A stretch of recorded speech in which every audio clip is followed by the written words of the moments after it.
Es una sola razón muy pequeña.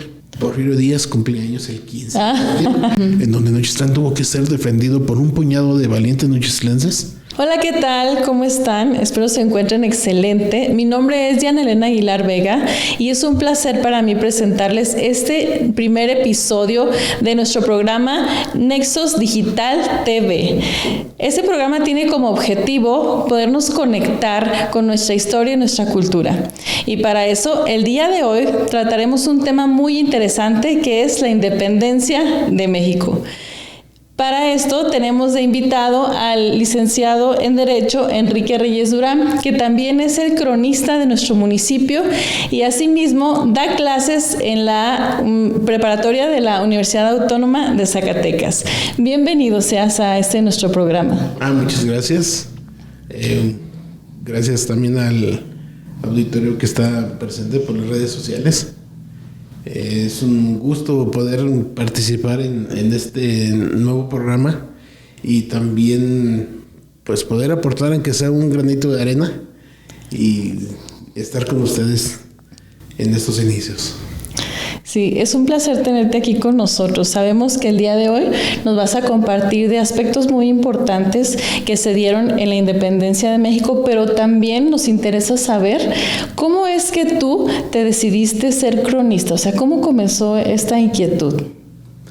Muy bien, quien no conozca mi trayectoria, que soy la mayoría, yo les puedo comentar que durante la primaria, secundaria, fui un amante de la historia, desde la historia prehispánica, la historia de la conquista, la colonia y luego pues ya en sus etapas de la independencia y ese siglo XIX tan revoltoso para nuestro país, donde había derrocamientos cada vez que se les ocurría, hasta que llegó esa paz a finales del siglo XIX y luego seguimos con la lucha por la no reelección que encabezaría Francisco I. Madero y que daría inicio a la Revolución Mexicana, hasta donde se llegó al movimiento estabilizador, iniciando con Lázaro Cárdenas del Río, y es un poco la historia reciente con nuestros últimos presidentes de la República, que nos llevan a un país que está detonando cosas nuevas en estos inicios del siglo XXI. Teniendo en cuenta eso, ya daba avisos de este gusto a mis semejantes en la preparatoria.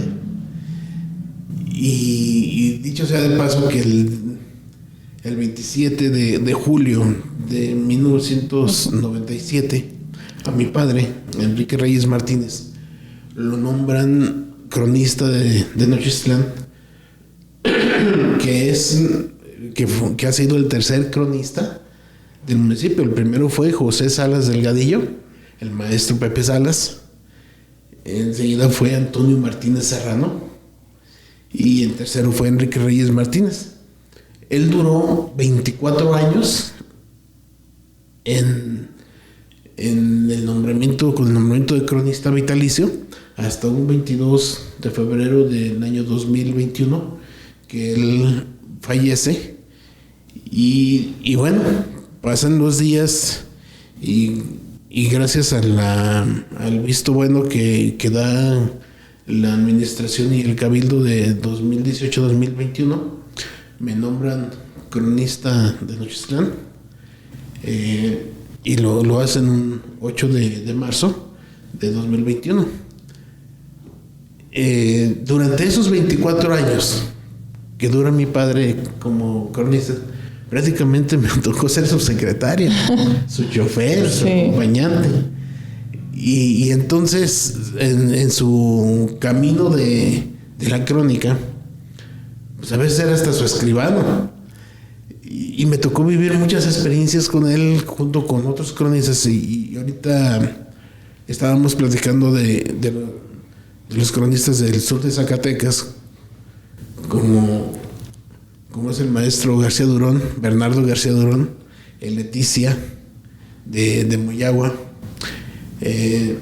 mi gran querido maestro de Juchipila, el cronista titular, discúlpenme, se me fue ahorita el nombre, Liborio de Aposol, y Pascual Gómez Soto de Jalpa, que son personajes que junto con mi padre me fueron llevando de la mano para que me fuera con ellos, acompañándolos, y ver que su camino era muy bonito, sus historias, sus vivencias eran hermosísimos. Y entonces me tocó ver los videos que ellos grababan, y yo siempre tras bambalinas, y viéndolo, y yo lo disfrutaba muchísimo, como si yo estuviera allí enfrente. Sí.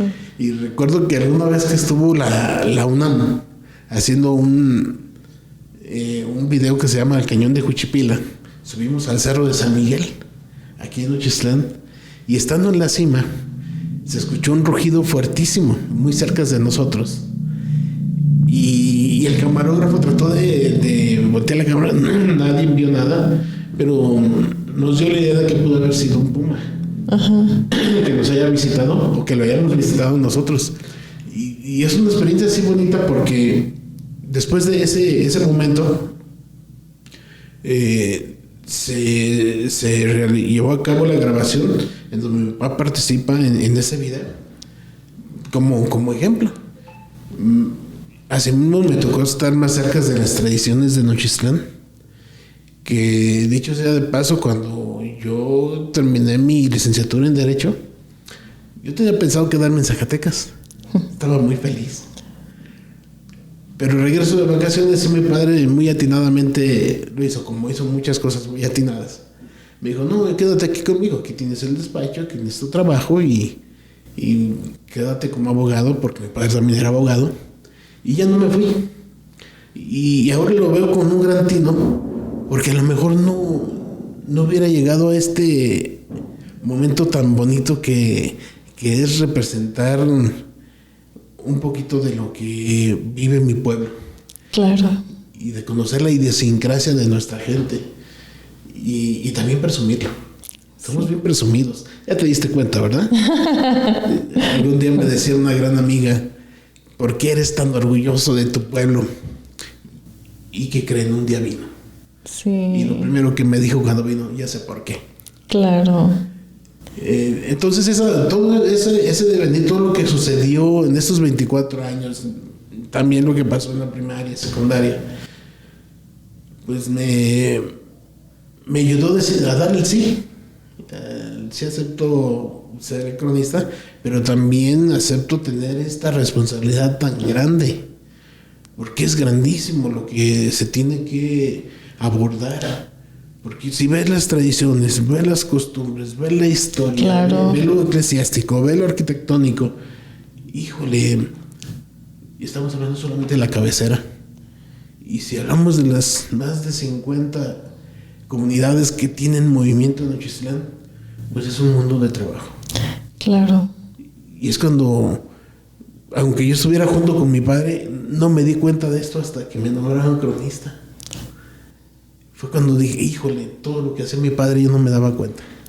Por supuesto. Yo creía que estaba ya dentro del movimiento, y no es cierto, solamente tenía unas pinceladas. Claro, ha sido una gran responsabilidad para ti poder aceptar convertirte en cronista municipal, y sobre todo porque tienes que documentarte, tienes que continuar, ¿verdad? Como con esa búsqueda exhaustiva de puntos de vista, de información, y seguir enriqueciendo tu conocimiento. El día de hoy, ¿cómo te sientes de podernos compartir la información más relevante acerca de la independencia de México? Sí, mira, compartir los conocimientos que tengo, que yo siento que todavía son muy cortitos. Debemos de seguir exigiéndonos de por vida a todos. Y yo creo que lo que podamos compartir con sus semejantes va a servir para que las siguientes generaciones sean mucho más honestas, mucho más fuertes, que tengan esa idiosincrasia bien resuelta en su mente, de saber que Sonochistán, su Zacatecas, su México, es tan importante por ser una cultura milenaria. Porque no hablemos de la independencia como algo pequeño, no, es grandioso. ¿Por qué se logra la independencia? Por la cultura milenaria. Y tendríamos que ser conscientes de cómo se llevó a cabo. Pudiéramos irnos con la idea oficial o la idea que tenemos desde niños de un grito de independencia casi hecho en solitario, por su gusto, por su apoyo, por su ofrenda de señor cura Hidalgo. Aunque sabemos que estaba Allende, Abasolo, estaba Leona Vicario, estaba José Ortiz de Domínguez, y que ellos empezaron la lucha después de una conflagración que se dio en Querétaro y Dolores, pero sería muy corto. Sí. Yo creo que después de 300 años de conquista, ya México se había vestido de mucha información. En ese entonces ya había habido crecimiento económico, ya había habido crisis, sequías, muchas cosas que se pudieron revertir.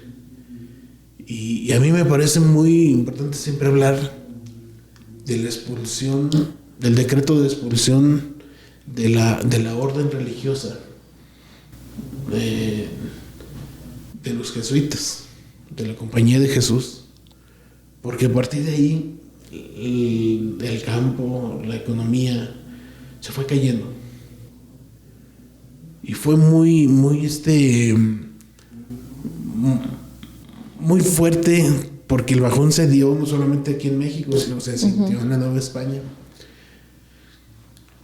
Y eso estamos hablando de 1780, 1790, 1800, pero luego ya llegó una amenaza a nivel global. Bueno, más bien sería a nivel europeo, donde Napoleón Bonaparte empezaba a tener muchísima fuerza. Tan es así que en sus ganas de conquistar, convenció por la buena, entre comillas, a Fernando VII para poder pasar su ejército por España, desde Francia, España, y tomar Portugal. Pero ¿cuál fue la sorpresa? Que llegando a España se quedaron ahí y obligaron a la renuncia al emperador Fernando VII. Recordemos muchas cosas. El señor cura Hidalgo tenía en parte de su grito viva Fernando VII. O sea, no era solamente nada de gachupines, nada de eso. Querían la independencia de México. Sí. Pero también teníamos muchas cosas que pensar aquí. Por eso hablamos de tres conspiraciones. La primera se dio en la Ciudad de México por el Ayuntamiento en 1908. No tuvo éxito. La segunda se dio en Valladolid, lo que ahora sería Morelia. Tampoco tuvo éxito. Y esta última en Dolores, pero dicen que es la conspiración de Querétaro. Sí. Entonces, ¿qué consideras tú que fueron las circunstancias que propiciaron que efectivamente ya se pudiera dar la independencia de México? Por un lado, sí, ya el descontento que había entre la población respecto a los privilegios que tenían los españoles aquí en México. Por un lado, sí fue eso. Y esos privilegios que ya estaban peleando, pues también lo hacían los hijos de españoles, los criollos. Decían, pues es que ellos, ¿por qué tienen más derechos si nosotros somos también hijos de españoles? Ya no se diga los mestizos y todas las mezclas que había ya en el país. Tenemos cuenta que la Nueva España nutría de recursos económicos muy grandes a la España, a la corona. Y dices, bueno, ¿por qué se está yendo todo ese capital? Pero aprovechando estas nuevas ideas ya de separarse por lo económico. Sí. Pero también como sucedió con los franceses, con la toma de España por parte de Napoleón. Y como la tomó, pues les dijo, bueno, pues ya renunció Fernando VII, vamos a dejarlo a José Bonaparte ahí en España. Ya ves que le llamaban Pepe Botella porque parecía que le gustaba beber. Muy mal gobernante, por cierto. Y entonces todas esas noticias llegaron a la Nueva España e influyeron no nomás a separarse literalmente de España, sino de Francia. Claro. No queremos ese yugo de los franceses y por lo mejor que nos puede suceder, levantados en armas. Sí. Y es así como después de pensarlo varias veces, se pudo organizar en el centro del país esa independencia. La conspiración pues no era solamente de Querétaro. Yo creo que si también nosotros hablamos de conspiración, yo creo que fue mucho más amplia. Claro. En donde participó gente del estado de Michoacán, de la hora Michoacán, de la hora Guanajuato, de la hora Querétaro, de la hora Estado de México, de la hora Estado de Zacatecas. Aquí en Aguascalientes, en todo el centro del país, yo sé que hubo más células que dedicaron sus fuerzas. Incluso tenemos a un IREART que venía organizando por pueblos, o sea, Lagos de Moreno, Nochistlán, San Juan, Aguascalientes, San Luis Potosí, en donde era el organizador, y ahí iba, pero todavía no se llevaba a cabo. Sí. Él siempre estaba buscando los adeptos que había aquí. Incluso Nochistlán fue tocado por esa luz. Sí. Y aquí tenemos al padre Camarena, que era hermano de Daniel Camarena, y que por medio de él hubo esa comunicación y pudo haber ese resplandor y ese seguimiento a esa conflagración a nivel regional. Y es así como después de haber sido descubierta la conspiración, se da el grito de independencia. Tomemos en cuenta que el grito de independencia nosotros lo celebramos el día 15. Ajá. Pero sabemos que es muy probable que la arenga, la invitación a la población que hace el señor cura Hidalgo ahí en Dolores, puede haber sido en la madrugada del 16. Ajá. ¿Y te has preguntado por qué se celebra el 15? No, porque es en la madrugada, ¿no? O sea, se da como ya como muy tarde en la noche. 16. ¿Pero por qué se celebra el 15? ¿Por qué tenemos ese grito de independencia el 15? Pero el cambio del día del grito se da en tiempos de Porfirio Díaz. Ah, sí. Cuando él era presidente de México, lo cambiaron del 16 al 15. Es una sola razón muy pequeña. Porfirio Díaz cumplía años el 15. Por eso ustedes ven el onomástico del 15 de septiembre, San Porfirio. Ya es un pequeño dato que a mí me da risa y te voy a decir por qué, y quienes me conocen les va a dar risa. Yo cumpleaños el día 15 y yo les digo, lo mejor que pudo haber hecho Porfirio Díaz es haber nacido el día 15. El día 15 también. Sí. Y ese es otro puntito más por lo que me gusta mucho este día. Claro. Y ven cómo después de este inicio de lucha, Miguel Hidalgo acude a un templo a tomar un estandarte. ¿Recuerdas cuál? De la Virgen de Guadalupe. Sí. Ahí en Atotonilco. Pues ya está en mi guerra de lucha. O sea, la Virgen de Guadalupe es una lucha guadalupana. Tremendo para el momento, No estamos hablando de la Virgen Guadalupana, que ahorita es conocida como la Reina de América. Sí. Conforme lo estableció Juan Pablo II por ahí en el 2001, creo. O sea, era una virgen regional que empezó a tener mucha fortaleza en el siglo XIX, pero al inicio no era tan fácil. Claro. Y ella dijo, este es mi estandarte, esta es mi virgen y esta es mi manera que voy a luchar. Claro. Entonces empiezan ya con algunas victorias en un lado, en otro. Y luego llega un momento que no le ayudó mucho a la independencia. la toma de la Alhóndiga de Granaditas en la ciudad de Guanajuato. No le ayudó mucho. ¿Sabe por qué no?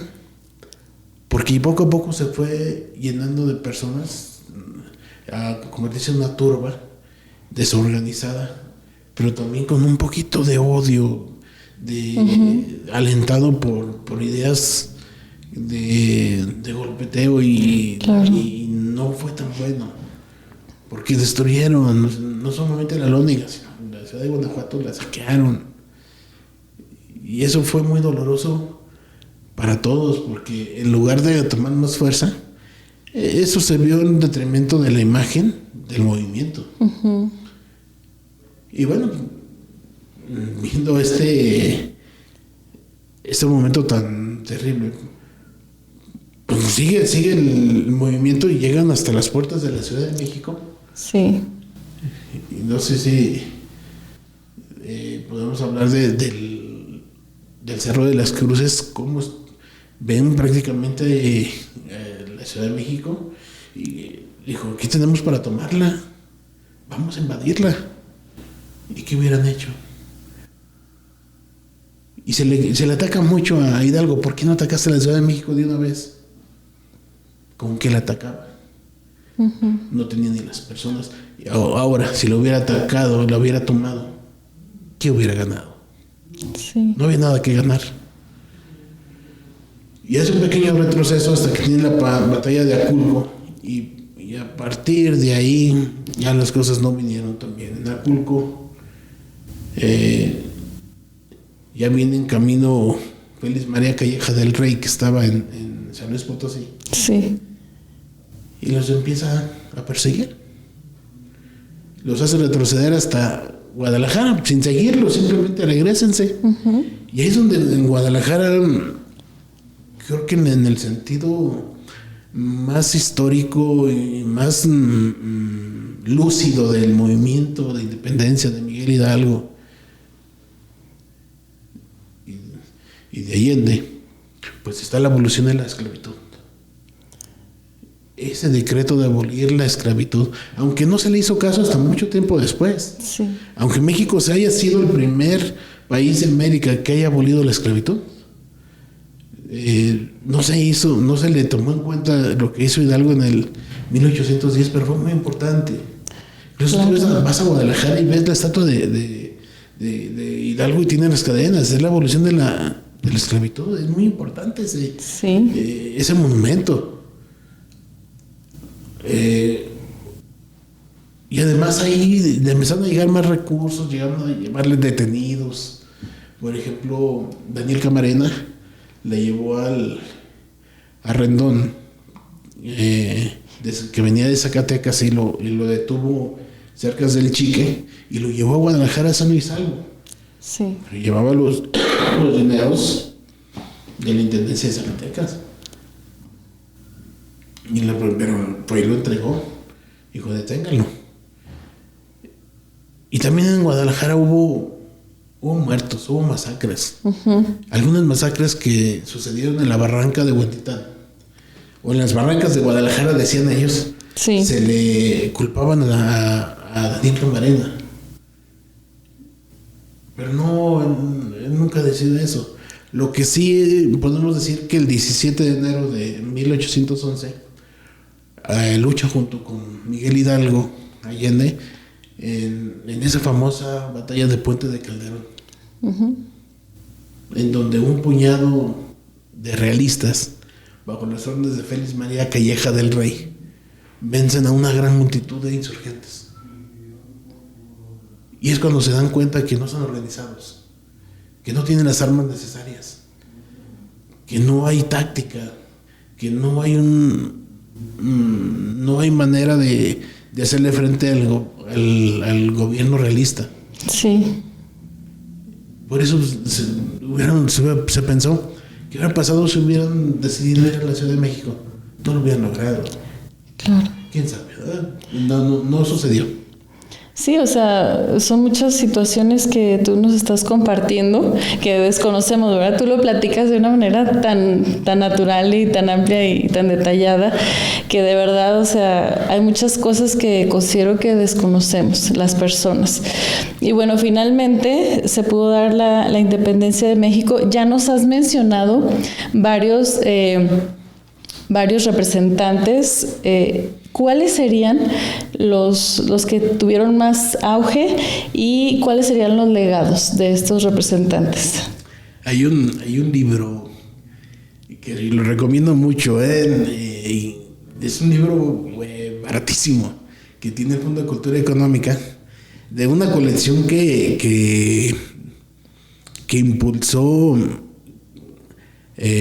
Taibo II cuando estuvo al frente de Conaculta, bueno, yo creo que todavía está, del Fondo de Cultura Económica. No me acuerdo cómo se llama la colección, pero el libro se llama Los Amigos de Hidalgo. Ajá. Estuvo fenomenal haberme lo traído. Bien cortito, creo que me costó 15 pesos.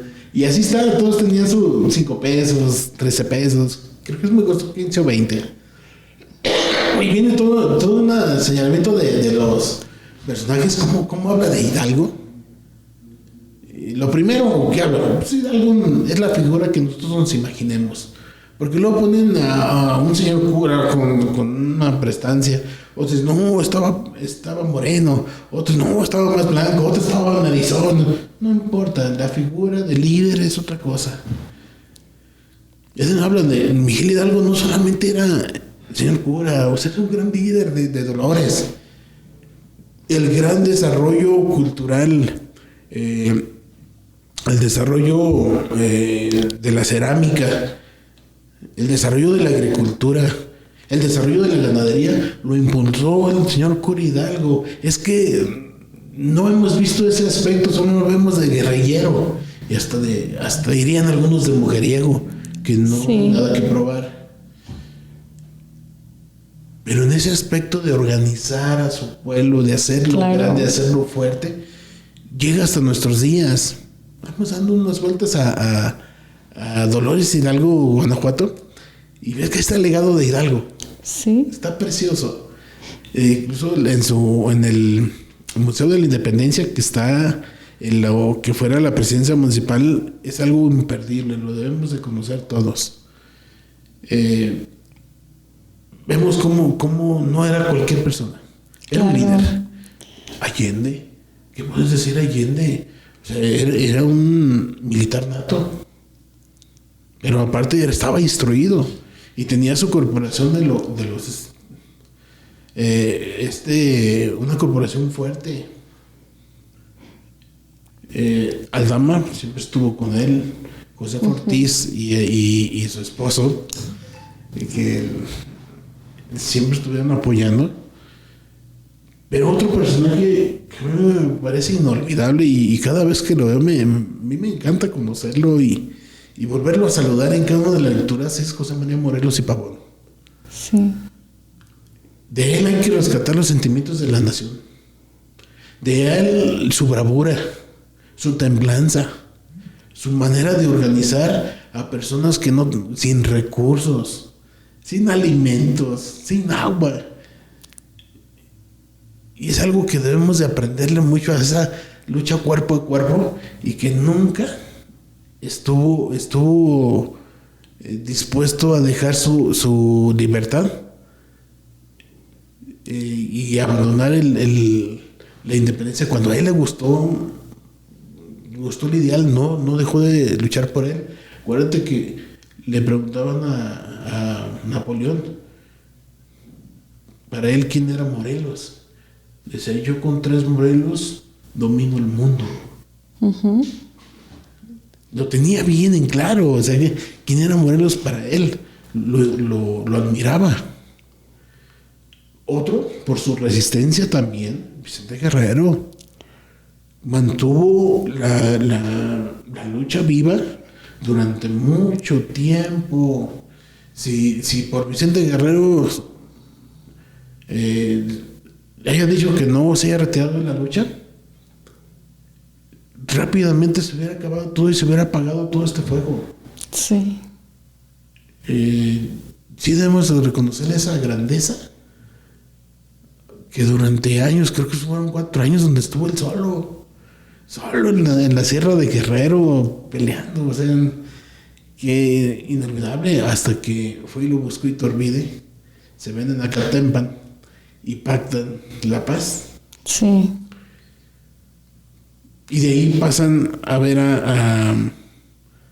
al nuevo virrey, don Juan de Hondonojú, y llegan y ponen ya el acuerdo de la independencia. ¿Sabes qué, Juan de Hondonojú? ¿Tú qué quieres? Dice, no, yo quiero independencia. Yo también juego con ustedes.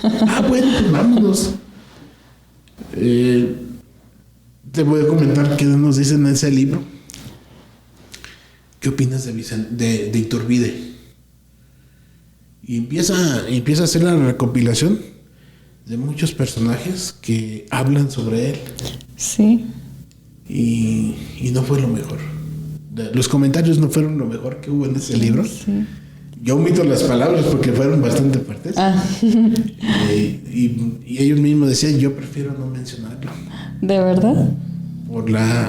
Por el análisis que hubo sobre él, de cómo por un lado al inicio sí, le invité algo para que lo apoyen, no lo apoyen, luego lucha contra los insurgentes y luego lucha como insurgente en el ejército trigarante. Ajá. O sea, finalmente él aprovecha la oportunidad para llegar a ser el hombre más fuerte de la independencia. Pues tan es así que cuando se consuma, sí, pues se convierte en emperador, no presidente, y lleva a cabo la creación del Imperio Mexicano. Que si lo viera uno desde el punto de vista objetivo, dirías, claro, ¿qué sería de México si ese imperio hubiera triunfado?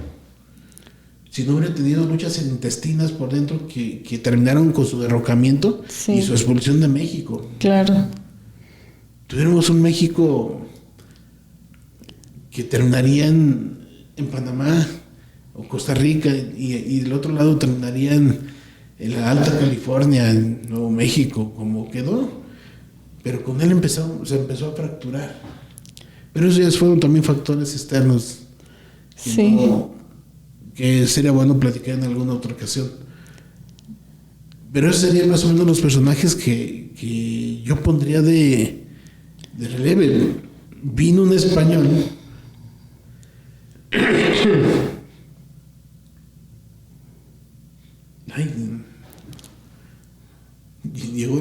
entró por Tamaulipas.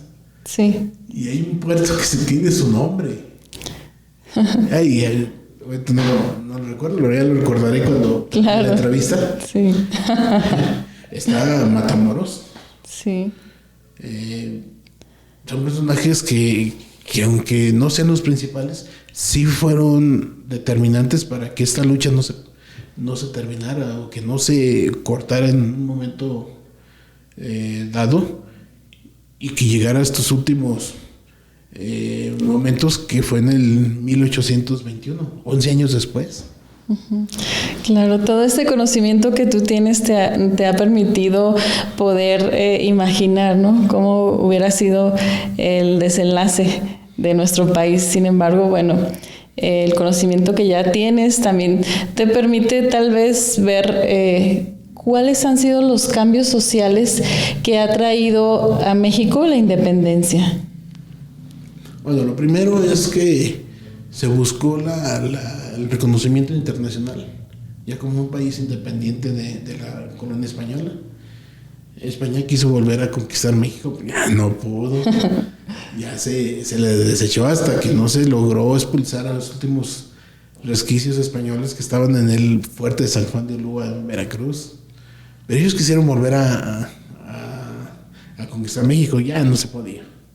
La otra, pues que las arcas o el saqueo que se estaba llevando a cabo en la colonia, pues se fuera quedando aquí, pero eso tardó unos años. ¿Por qué? Porque un país desorganizado es más fácil de atacar. Claro. Y el siglo XIX fue muy complicado para el país. y en donde primero entra Iturbide, sale Iturbide, y luego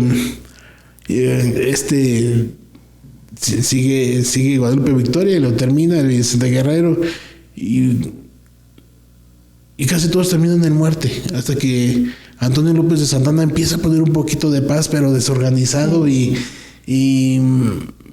mal gobernante como él solo, pero no solamente porque fuera mal gobernante, sino porque no tenía equipo. Dicen que Santana era el mejor personaje para formar un ejército de la nada. Sí. Pero como gobernante no servía. Casi siempre salió expulsado. Salimos perdiendo con la pérdida de Texas, la pérdida de las altas Californias, sí, la Alta California, Arizona y Nuevo México con él. Pero no había quien tuviera el liderazgo que tuviera él. Claro. No estoy hablando de maravillas de Santana, Yo sigo pensando que pudo haber sido mejor la situación, pero no la tuvo fácil. Ajá. Y bueno, esos cambios, pues, de todos modos, poco a poco sí le fueron dando reconocimiento a nuestro país. Sí. Hasta que, bueno, ya después de restablecida la República, pues llega ya un buen gobierno que fue el de Benito Juárez, con las leyes de reforma, sí, la Constitución del 57, el establecimiento de la Suprema Corte, el juicio de amparo, el fortalecimiento del gobierno y del Estado. Fue un poquito más, pero siguieron las luchas intestinas. Recuerden la nueva invasión francesa, la segunda, que hace que los conservadores inviten a Maximiliano a México y que lo conviertan en el emperador de México. Sí. No puede ser, si ya habíamos salido de ahí, ¿cómo regresar a esto? Y tan es así que hasta nuestro pueblo tuvo que sufrir una batalla en ese momento. Estamos hablando del 13 de mayo de 1864, en donde Nochitlán tuvo que ser defendido por un puñado de valientes nochitlenses que arropaban el sentimiento liberal y fueron atacados por 2,000 franceses y 800 conservadores, mismos mexicanos traidores que nos atacaron. Entonces ves cómo esa búsqueda de ser nuevamente parte de una colonia, sí, pues se ve reflejada en una parte de la población, pero luego se restaura y llega ya la época de paz forzada, si ustedes quieren, o una definición de un verdadero líder como fue Porfirio Díaz. Ajá. Yo no hablaría tan mal de él, Sí, claro. Porque lo primero que hizo fue pacificar al país, como lo haya hecho y como se haya logrado. La creación de escuelas en su tiempo, del ferrocarril, de la luz eléctrica, si quieres, tenía mucho apego con los franceses, era muy francés. El estilo francés que reinaba a nivel mundial, pues tuvo mucho auge aquí en México. Pero bueno, dejó las bases para que en México se pudiera seguir preparando personas y llegar a ese momento importante donde ya decidimos que no hubiera una reelección. Yo creo que eso tendría que ser como lo último que terminó la revolución de la independencia hasta el momento de la Revolución Mexicana. Porque dicho sea de paso, la independencia inicia como una guerra y termina como una revolución o como una contrarrevolución. Sí. Y aquí está nuestro país que tuvo una colonización de 300 años y que en 200 años pues se ha levantado de todo eso. Claro, y que a veces como mexicanos no nos interesamos mucho por conocer acerca de nuestra historia. Sí, estamos un poco presentes en las festividades, ¿verdad? En el grito, en la fiesta y todo, pero ¿por qué crees tú que es importante que nosotros los mexicanos, o sea, comencemos a interesarnos más por la independencia de México? Miren,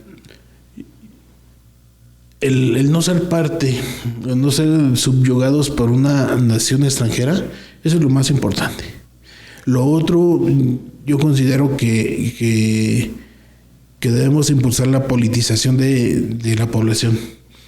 No hablar de politiquerías, no hablar de partidos, sino hablando de lo que esencialmente es la politización, en donde todos los ciudadanos tengamos que ver con las decisiones que se hacen para todos. Sí. Esa es la politización, que estemos enterados de los temas que nos importan.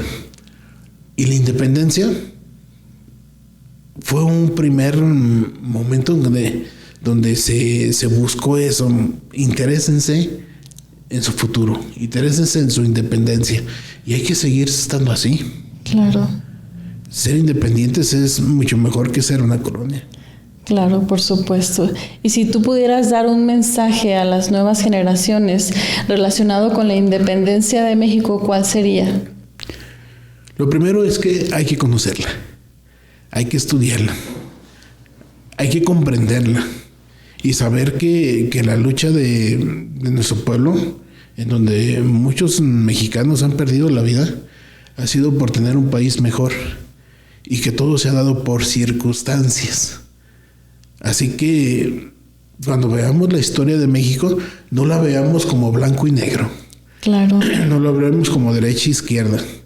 No lo veamos como conservadores y liberales. Veamos que las circunstancias se han dado para que nuestro país busque ser mejor cada día. Claro. Entonces, comprenderla. Para mí lo más importante, comprendan su historia. Y si es su historia desde su familia, la historia desde su pueblo, la historia desde sus tradiciones, la historia de su estado, la historia de México, verán cómo vamos a poder interesarnos en los bienes que nos pueden beneficiar a todos. Claro, bueno, pues muchas gracias por habernos acompañado en este programa. Gracias por toda la información que nos compartiste. Ha sido pues muy enriquecedor todo este conocimiento que a veces, bueno, no tenemos ese tiempo o ese interés en estar ahondando un poquito más acerca de la información que tenemos de la historia de México, para podernos forjar como un pensamiento más crítico y no un pensamiento como más superficial. Pero ahorita que ya nos estás haciendo esta invitación, esperemos que todos podamos tener ya más ese interés y esa pasión por conocer no nada más de nuestra cultura, sino de nuestra historia, que finalmente es la que nos ha hecho como somos ahora los mexicanos, y es el resultado que estamos teniendo en la actualidad. Pues muchas gracias por habernos acompañado. Ha sido un placer tenerte aquí. Igualmente, no solamente les dejo un compromiso. Llévense de tarea, dejen a este país mucho mejor de como lo han recibido. Tienen esa obligación, yo la tengo, la quiero cumplir y estoy luchando por eso. Llévense esa tarea. Muchas gracias, licenciado. Gracias a ustedes. Bueno, pues esto sería todo por nuestro primer episodio de este programa. Esperemos les haya gustado, y pues no dejen de seguirnos en Radio Nochis, que es nuestra página oficial, donde estaremos pasando también el próximo programa. Gracias. ¿Te gustaría contribuir con nuestros episodios de Nexos Digital TV y al mismo tiempo promocionar tu marca? No pierdas la oportunidad y comunícate con nosotros a través de Radio Nochis.